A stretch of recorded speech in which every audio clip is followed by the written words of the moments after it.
Esse colégio, hoje, ele está no quinto ano de formação e nós temos aproximadamente 310 alunos, né? E atendemos várias famílias católicas que buscam educar os seus filhos, né? Porque a educação hoje ela se tornou um grande problema, digo eu, humanitário, não é? Um filósofo grego, que é o Platão, ele escreveu um livro chamado A República.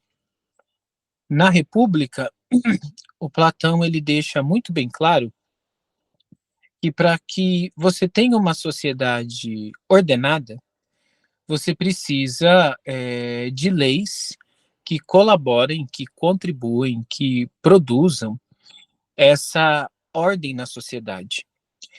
E para isso você precisa, então, ter gente capaz de produzir essas leis. Aí, como é que você forma essas pessoas? Você forma essas pessoas dentro de um sistema educacional.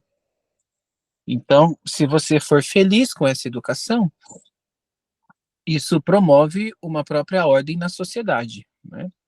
E o raciocínio inverso também vale, né? Se você errar, se você perverter a formação dos indivíduos, o que você vai ter é uma sociedade constituída de pessoas incapazes de fazer o que elas se propõem a fazer, que é o grande problema que a gente tem encontrado hoje na sociedade inteira, né? Isso não é um problema só do Brasil, isso não é um problema só de Portugal, isso não é um problema só da Espanha, da França, do Japão, da Austrália, dos Estados Unidos. Isso é um problema de ordem mundial. A questão educacional talvez seja o maior problema da humanidade hoje. E conforme nós fomos percebendo isso, então essas famílias elas se juntaram, elas se uniram, elas começaram a se reunir periodicamente para estudar sobre educação, para rezar juntas, né? E desse trabalho surgiu o nosso colégio, né? E eu não estou falando isso para dizer a vocês que vocês abram um colégio, né? Se vocês conseguissem, seria, acredito eu, muito bom. Mas o que eu quero trazer aqui é, na verdade, um relato, né? Do poder que tem quando a família, quando boas famílias, quando famílias retas, famílias católicas, famílias de pessoas que querem educar os seus filhos, de pessoas que querem buscar a verdade. Quando essas famílias elas se unem, isso tem um poder muito grande, né? O professor Olavo de Carvalho, né, que faleceu recentemente, ele dizia uma frase da qual eu gosto muito, né? Ele dizia assim: não existe instituição mais revolucionária do que a família, né? Nada tem um poder de transformação da sociedade tão grande quanto a família. Então eu queria, nesses breves momentos que nós teremos aqui, tentar desenvolver um pouco disso, né? Por que que a família ela é tão forte e que isso possa servir de ânimo para que vocês também busquem desenvolver algo similar aí em Portugal, né? Então, quando a gente olha para a história, você vê que não existe história sem família, né? O próprio cristianismo, ele não nasceu do nada.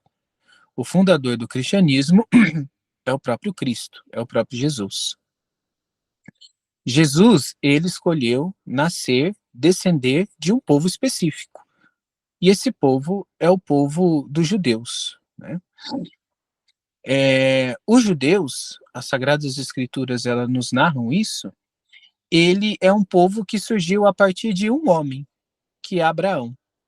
Então, Deus faz aliança com esse homem, promete a ele uma posteridade, né? E a partir de seus filhos, você vai tendo a constituição do povo judeu. Então, você percebe como que Deus ele vai fazendo as coisas através da própria família, né? Mas você tem assim um upgrade, né, daquilo que Deus fez com Abraão, através daquilo que ele veio fazer com o próprio Jesus, que é o próprio Verbo encarnado, né? No fundo, quando a gente vê o que Jesus fez ao longo dos 3 anos e meio da pregação do Evangelho, basicamente ele fez duas coisas. Ele constituiu uma família, e ele constituiu uma família para que ao longo desses 3 anos e meio ele pudesse ensinar. E foi precisamente isso que ele fez, né? Ele recrutou alguns homens ao redor dele, que começaram a viver com ele por 3 anos e meio, e ao longo de todo esse tempo, ele capacitou esses homens a pregar o evangelho. E esses homens, eles dão continuidade ao próprio cristianismo. Nós vemos que os próprios apóstolos depois, eles vão se unir, eles vão se reunir em comunidades, né? Nós vemos isso narrado, inclusive, no livro do Atos dos Apóstolos. E depois dos próprios apóstolos, o próprio São Paulo, o próprio São Pedro, o evangelista Marcos, né, Lucas, o próprio Santiago, que teve aí pertinho de vocês, né, o que eles fizeram? Eles constituíram comunidades, mas o que eram essas comunidades? Essas comunidades eram famílias, né? Eminentemente, essas comunidades, elas eram famílias. E eram famílias, assim, num sentido tão forte que você vê lá no livro dos Atos dos Apóstolos que as primeiras pessoas das primeiras comunidades, elas viam que aquele ambiente familiar, e não só o ambiente familiar, mas o evangelho era uma coisa assim que os atraía tanto, eles queriam tanto estar inseridos naquela família para poder aprender com os apóstolos aquele evangelho, e o livro dos Atos dos Apóstolos chega a dizer que as pessoas pegavam todos os seus bens e colocavam aos pés dos apóstolos, né?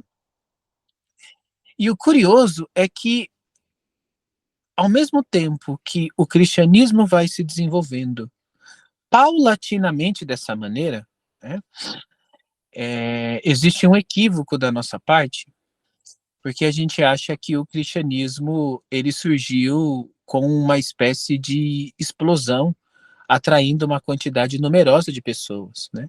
Aí tem gente que vai dizer assim, mas na primeira pregação que São Pedro fez, está lá narrado no livro dos Atos dos Apóstolos, 3.000 pessoas se converteram. Isso é verdade, né? Tanto é que está narrado lá. Porém, depois desse fenômeno específico, que foi uma graça especial que o Cristo concedeu à igreja, e a gente pode entender isso tranquilamente, né? Essa graça especial que o Cristo concedeu à igreja, depois disso, as pregações apostólicas, elas não eram assim, né? Os apóstolos iam lá, pregavam, e 3.000 pessoas se convertiam. Tanto é que aí perto de vocês está Santiago de Compostela. A história diz que, eu não sei se é a primeira, se não for a primeira, é uma das primeiras aparições da Virgem Maria. Inclusive é uma aparição da Virgem Maria em vida. Santiago esteve em território que hoje é a Espanha, né? Ele pregou o evangelho, mas ninguém se converteu. Aí diz que ele, cansado, né, do apostolado, ele foi consolado pela Virgem Maria, que apareceu a ele em vida, né? Então, Nossa Senhora, provavelmente, ela teve que bilocar, né? Porque se ela estava em vida, como é que ela conseguiu estar presente onde Santiago estava presente, né? Para consolá-lo. Então, a gente percebe o seguinte, que o cristianismo ele foi crescendo paulatinamente. E é muito interessante porque existe um sociólogo norte-americano, me fugiu o nome dele agora, e ele conseguiu identificar a taxa de crescimento do cristianismo nos 3 primeiros séculos, né, até quando o cristianismo é reconhecido como a religião oficial do Império Romano, né? Até ali, esse sociólogo ele diz que o cristianismo crescia em uma taxa de 40% por década. Esse era o crescimento do cristianismo, tá? 40% por década. Só que tinha uma coisa, esse crescimento era contínuo, né? Ele não parava, né? E o curioso é que esse crescimento do cristianismo se parece muito com o crescimento de um casal católico aberto à vida, né? Um casal católico aberto à vida, isso antes de ter-se as políticas abortistas, essa praga que você tem hoje, né? Por isso que o aborto é uma praga, porque ele quer inutilizar, ele quer esterilizar a grande força revolucionária da sociedade, que é a família. Então, se as pessoas deixarem de ter filhos, você vai deixar de ter família. Se você deixar de ter família, acabou. Cada vez você vai ter mais essa figura estatal, que ela também não deve durar por mais muito tempo, né? Você vai ter uma espécie de figura burocrática que vai substituir até a própria figura estatal, com a desculpa de que ela será capaz de prover serviços ainda mais eficazes do que o Estado, sem corrupção, né? Sem lavagem de dinheiro, né? E coisas do tal. Então, se você neutraliza a família, você está encaminhando a sociedade para esse tipo de coisa. Aí, como é que você neutraliza a família?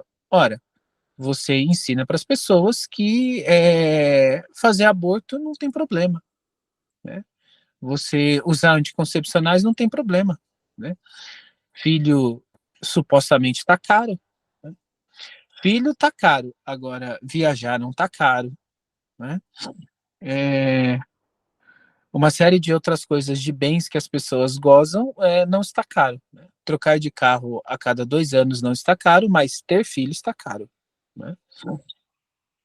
Então você veja só, tudo isso é para neutralizar a própria família, né? Então você vê que na medida em que o Império Romano ele havia conquistado o mundo, subjacente ao Império Romano, você tinha uma coisa que estava se desenvolvendo ali paulatinamente ao modo de uma estrutura familiar, e que é o cristianismo. E que, inclusive, foi ferrenhamente combatida pelo Império Romano, né? Disso nós temos inúmeros relatos, né? E, inclusive, esses inúmeros relatos ainda são pouca coisa de tudo que aconteceu, de todo o massacre que os primeiros cristãos eles sofreram por parte do Império Romano, né? Mas o cristianismo continuava crescendo, mesmo debaixo das perseguições, né? Então você vê, esse é o fundamento, essa é a pedra angular de uma coisa chamada sociedade ocidental, porque quando o Império Romano cai, né, ao ele cair, qual foi o sinal que o Império Romano deu para os outros povos bárbaros do mundo? O sinal que o Império Romano deu é o seguinte: olha, agora o mundo que era guardado por nós, ele não é mais guardado por nós, então vocês bárbaros, vocês estão livres. Então os bárbaros começaram a invadir os territórios que eram ocupados pelos romanos, né? E não tinha força política para fazer frente a eles, porque a força política que fazia frente a eles caiu, né? E aí você percebe que o mundo só não caiu numa barbárie mundial, né, porque você tinha ali a figura cristã, né? Você tem, inclusive, nessa época, o surgimento de uma coisa que é os mosteiros, né? Você vê que no mosteiro tem a figura do abade. A palavra abba vem de pai. Então, o que era um mosteiro? O mosteiro era você ir para um lugar onde você tinha um pai e você ia aprender a vida espiritual com esse pai. Ora, se você for parar para pensar, o mosteiro, ele nada mais é do que o próprio modelo que o Cristo fez com os próprios apóstolos. Quem é o primeiro abade? O primeiro abade é o Cristo. E então, você vê, o cristianismo, ele foi impedindo com que a sociedade se corrompesse através da pregação do evangelho. Mas a pregação do evangelho, ela sempre se dá dentro de uma estrutura familiar, né? E foi isso que impediu que o mundo caísse na barbárie, né? E veja, se a gente for avançar um pouquinho, a gente chega até a Idade Média, né? Onde na Idade Média você tem uma série de fatores que a gente poderia falar, mas como o nosso tempo é limitado, eu quero colocar um ponto aqui específico. Na Idade Média, você começou a ter uma coisa que você não tinha até então na história da humanidade, o surgimento das universidades, né? Você veja só, a gente sempre vai ter duas coisas rivalizando, tá? Família e burocracia, tá bom? A burocracia, ela é necessária à vida humana, mas a burocracia, ela sempre precisa estar sujeita à família. Ela precisa servir a família e não a família a ela. Porque senão a família deixa de ser família por burocracia, tá? E o que aconteceu com o advento das universidades? Se instituiu a criação do diploma. Com a criação do diploma, aos poucos, o ensino, e veja, o verdadeiro ensino é o ensino do evangelho, e o verdadeiro ensino, que é o ensino do evangelho, só pode se dar dentro de uma estrutura familiar, ele foi perdendo esse caráter de família, e ele foi assumindo um caráter mais burocrático. Como consequência disso, o que você tem é a própria corrupção do ensino. E com a corrupção do ensino, a gente volta para aquilo que eu falei no início dessa exposição, que essa tese não é minha, essa tese é do Platão, uma das maiores figuras da filosofia grega. Ele dizia exatamente isso, né? Que para você ter uma sociedade que funcione bem, você precisa ter pessoa bem educada. Conforme você vai tendo pessoas que estão aquém desse ideal de educação, a própria sociedade ela começa a pagar por isso, né? Porque ela é constituída de pessoas que são frutos dessa educação. Então, o advento do diploma começou a produzir isso na sociedade, né? Foi fazendo esse enfraquecimento do ensino e foi fazendo com que cada vez mais se perdesse a noção de ensino dentro da estrutura familiar. Até que se a gente avançar bem, né, avançamos aí, o diploma é ali da época do Tomás de Aquino. O Tomás de Aquino morre no final do século XIII, né? Mas em 1750, nós temos a Revolução Industrial, que trouxe para o homem uma possibilidade quase que infinita de oferta de bens. Mas veja só, são os bens, segundo Aristóteles vai elencar, existem três tipos de bens. Existem os bens mais ínfimos, que são os bens materiais, né?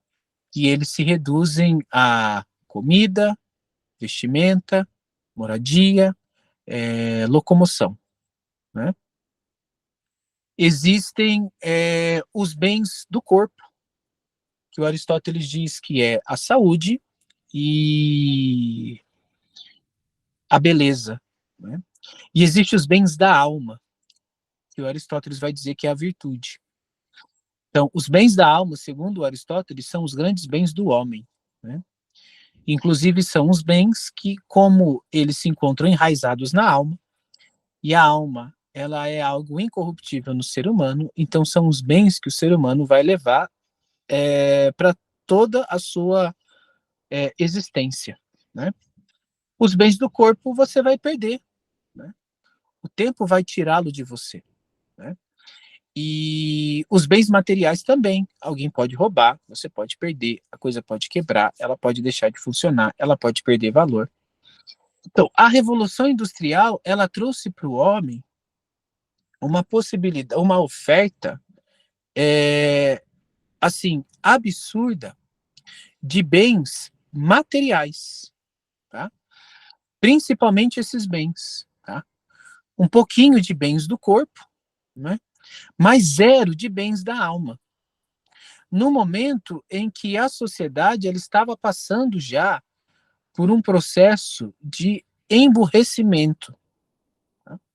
O problema é que esse emburrecimento, e até hoje é assim, e cada vez ele é mais assim, esse emburrecimento ele é mascarado por uma série de feitos, né, que o ser humano ele consegue fazer, feitos tecnológicos, né, celulares, carros, e tantas outras coisas, não é? Navios, submarinos, aviões, né? Só que tudo isso é mascarado por uma ineficácia intelectiva do próprio ser humano, né? Então você vê, a Revolução Industrial ela fragilizou ainda mais a questão educacional e também a questão familiar. Por quê? Porque o que você tem hoje na sociedade é uma verdadeira luta entre família e empresas. Cada vez mais a sociedade se organiza mais e mais ao modo de empresa e não mais ao modo de família. Só que o que acontece é que o ser humano ele foi feito para viver dentro de uma família. Ele não foi feito para viver dentro de uma empresa. Agora, se todas as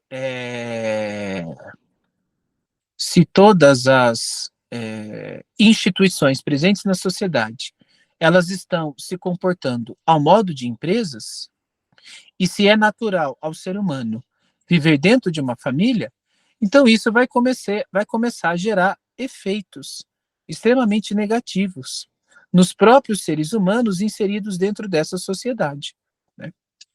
E a gente pode chamar isso de secundarização da sociedade. O que é uma secundarização da sociedade, né? O que é esse processo? Isso vem de um conceito desenvolvido pela sociologia norte-americana. Tá? Os sociólogos norte-americanos eles chegaram à conclusão de que a sociedade se encontra dividida em dois grandes grupos, que ele chama de estruturas primárias e estruturas secundárias. As estruturas primárias são as famílias, as estruturas secundárias são as empresas. Nas estruturas primárias, cada pessoa vale pelo que ela é. Nas estruturas secundárias, cada pessoa vale por aquilo que ela produz. Nas estruturas primárias, as relações são perenes. Nas estruturas secundárias, as relações são mutáveis, inclusive elas têm o seu fundamento no contrato. Então você veja, a sociedade cada vez mais e mais, não só a sociedade brasileira, não só a sociedade portuguesa, ela cada vez mais e mais, ela se organiza dentro de uma estrutura secundária, a um modo empresarial, a um modo burocrático. Cada vez mais você é visto não como uma pessoa, não como um indivíduo. Então, eu estou aqui vendo a Luísa e o Dário, né? A sociedade burocrática, ela não vê a Luísa, como uma pessoa, como um ente singular, dotado de natureza humana, né? A burocracia vê a Luísa como um número, entende? Ela é só mais um número, né? E você precisa gerenciar esse número, né? E você precisa gerenciar esse número de modo que você apenas fomente políticas que desenvolvam a sociedade economicamente falando, Então, não importa a figura pessoal enquanto pessoa da Luísa, né? Isso é a burocracia que rege cada vez mais as sociedades, não só as sociedades europeias, mas as sociedades sul-americanas, norte-americana, né? E por quê? Porque o mundo está deixando de se agrupar em torno de estruturas primárias para se agrupar em torno de estruturas secundárias, né? Então, você veja só, nós estamos diante de um grande problema, né? Nós estamos diante, na verdade, de um problemão. Esse é o grande problema da sociedade. E como é que você resgata isso? Você resgata isso fazendo aquilo que o Cristo veio fazer e que é o chamado de cada alma batizada, né? Constituir famílias para que dentro dessas famílias você possa ensinar o evangelho, né? Então, aqui em São José dos Campos, nós estamos buscando desenvolver isso, né? Um princípio de primarização da sociedade. E isso começou através de famílias, né? Que continuam sendo suas famílias. Nós não vivemos juntos aqui. Na verdade, a gente vive junto, porque como a gente toca o colégio junto e nós estamos de, de segunda a sábado trabalhando no colégio, né? De segunda a sábado, porque sábado sempre tem eventos esporádicos, né? Mas acaba o expediente, vai cada um para sua casa, né? Mas ter essa proximidade, né? Ter essa união, né? E buscar cada vez mais fazer isso através de pessoas que estudem e que rezem. Porque se não houver o verdadeiro estudo e se não houver a verdadeira oração, porque tanto o estudo e a oração, eles têm o próprio objeto, né? Se não houver estudo e não houver oração, não vai ter virtude. E se não houver virtude, você não tem um convívio social, né? Você vai ter briga, né? Você vai ter discussões, você vai ter pessoas apegadas às suas opiniões, né? Pessoas que não vão com a cara de fulano de tal, né? E aí você vai ter o quê? Você não vai ter família, você vai ter briga, né? Então, a gente pode colocar esses elementos que precisa ter, né? A união das famílias, o estudo e a oração, né? E que isso nos leve para a virtude, né? E com isso você tem a base para você ter uma estrutura primária. E é essa estrutura primária que mantém a sociedade. Enquanto houver essas estruturas, se a gente fortalecendo essas estruturas, a sociedade está impedida de cair num verdadeiro totalitarismo, tá? Quem impede esse processo revolucionário de acontecer é a família. Por isso que o professor Olavo de Carvalho estava certo ao dizer: a família é a instituição mais revolucionária que existe. E é por isso que é ela que tem sido atacada cada vez mais e mais em todo esse processo de desconstrução da masculinidade, da feminilidade, da complementariedade entre os sexos, né? Do fechamento à vida, né?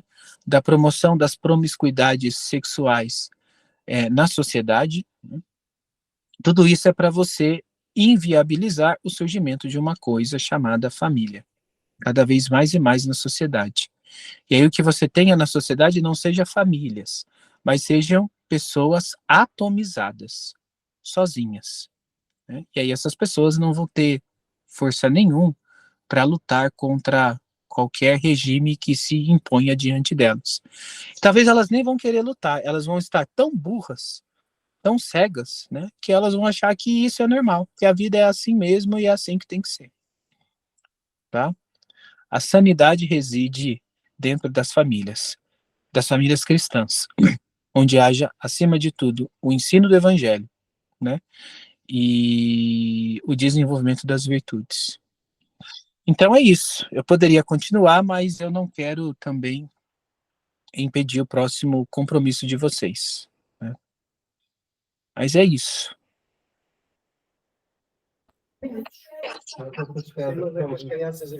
Daniel, vem cá falar.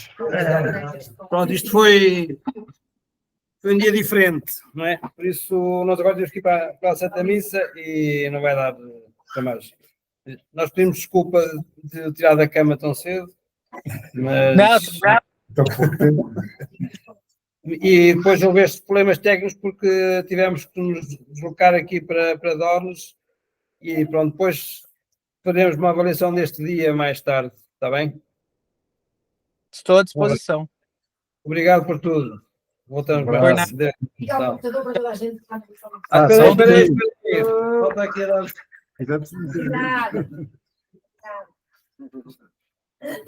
Vamos lá então. Tá. Tchau, Daniel. Falamos depois. Tchau. Vamos lá então à Santa Missinha. É isso. Senti já isto. Era bem isto. Liga lá o computador. Isto vai.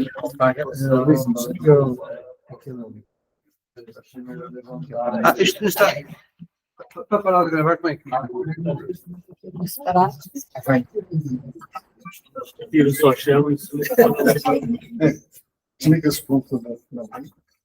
para de gravar, é uma forma. Pronto, já está.